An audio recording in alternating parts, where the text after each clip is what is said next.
This is 4 things to test in your cold emails. I'm Alex Berman from Inspire Beats, Chief Marketing Sumo over here, $20 million in leads generated, $2 million in B2B sales, and a digital nomad. So we send emails all day at Inspire Beats. We've sent over 1 million cold emails in the last year. So it took a lot of optimization and testing to get to an 80% open rates, 30% response rates, and 2 to 3% meeting book rates for our clients. Here are 4 things to test to help you get those numbers. And you want to keep in mind that these are for direct B2B emails, not mass MailChimp emails for business to consumer companies. So these are customized business to business cold email strategies coming at you right now. So let's do this. 4 things to test in your cold emails. One is subject lines.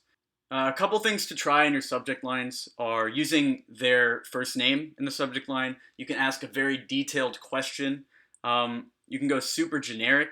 Basically, a subject line is the first thing they're going to see in their inbox.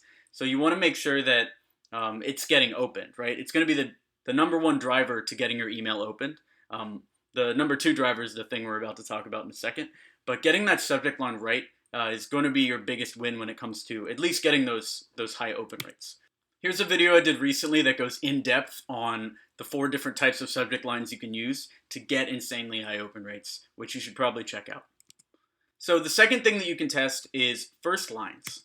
Basically, a first line is the first line of an email that someone reads after the subject line. A lot of the times it gives context on how you found their contact info and transitions it smoothly into the actual email itself. So what are some things you can test? You can try a super personalized first line, something that's super generic.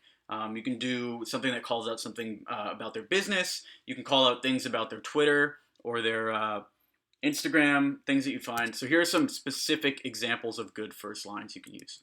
1, came across your LinkedIn and impressed with the growth at Inspire Beats. Awesome videos, by the way. Great point about using a calendar app. So this first line is business specific, calls out something about the company that it's growing, and then also has the personal in there.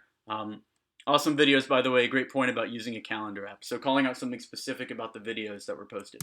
Number 2, saw that Neo was looking for salespeople on Angel List. This one's generic. It's quick, but it also gets the point across. Neo, when they read this email, the contact at Neo knew where we found his contact info and could easily read on.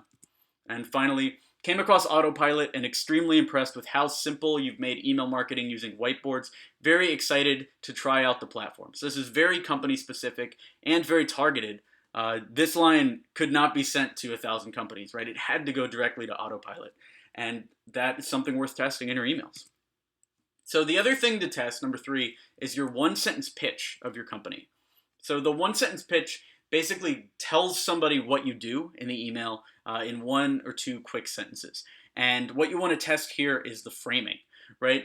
When you're sending hundreds of emails, or even when you're sending 50 emails, you can test different positions for your company and see which one gets the most responses. So here are some examples of good pitches. 1, I handle business development at Dom and Tom. We provide user experience and mobile app development for iOS, Android, and web. We can handle everything from internal mobile app development to a full-scale project. Most importantly, we specialize in working with companies at the enterprise level.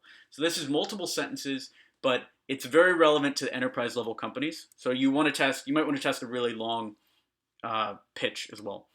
Here's another one. Have you guys ever thought about doing demos at culinary startup events like the Food Bloggers Meetup? If you're interested, it'd be great to talk about optimizing your features, talking to your users, and for lack of a better word, growth hacking your site to increase signups and encourage word of mouth, or just brainstorm more crazy marketing ideas. So this one, have you guys ever thought about doing demos at culinary startup events? That is a specific marketing idea for that client, and then jumping into the pitch, which is pretty much copy-pasted to everyone in that target group. So you might want to try giving specific ideas in the actual emails themselves. And finally, I'm Ashley, the co-founder of Kuya. We build custom pricing calculators that have been proven to generate higher quality leads when used as part of company websites. For instance, the last calculator we built increased customer lifetime value at another email marketing company by $45,000 per customer. So this is clearly pointing out the ROI, right? If you work with us, you're going to make another $45,000 per customer. You're talking about how you've worked at another email marketing company. So this is a very specific type of ROI-driven pitch that you can test in your emails. So the last thing is the call to action at the end of the email. Call to action is basically the thing that you want users to do after reading your email. A couple things you can test are ending it with a question mark, ending it with a statement, basically being very direct, maybe sending them your calendar booking app, or being very hands off. Like, you might want to meet, you might not. Here I am.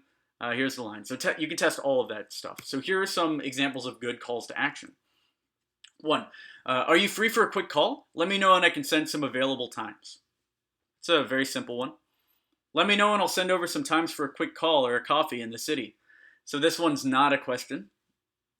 And would you be open to a quick call to chat further? I can send over some sample work or a rate card if you like. So this one's more for competitive industries who might not want to hop on a call immediately. So you can test any of those, make up your own as well.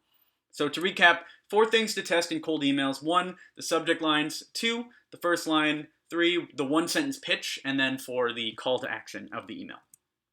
Any questions, feel free to reach out to me directly, alex@inspirebeats.com. Or if you need more leads or sales support, check out inspirebeats.com. They do outreach for B2B companies, targeted outreach and lead generation. Thanks for watching the video. Please feel free to subscribe to this channel if you want to see more like this. Give this video a like to encourage this style of video on this channel. Would love the encouragement so that I know you get value from these videos. And if you want to check out more videos like this, check out, here's one on cold email subject lines that get opened. This is the video that I linked earlier in this presentation about the type of subject lines that actually get us the 80%, sometimes 90 or 100% open rates that we get for our clients. And then the other video is 3 email follow-up strategies that actually get responses. This is after that initial cold email or even after that initial call with your customers. These 3 strategies you can use to actually keep following up and get the deal. Subscribe to this channel if you like these videos, and I will talk to you later.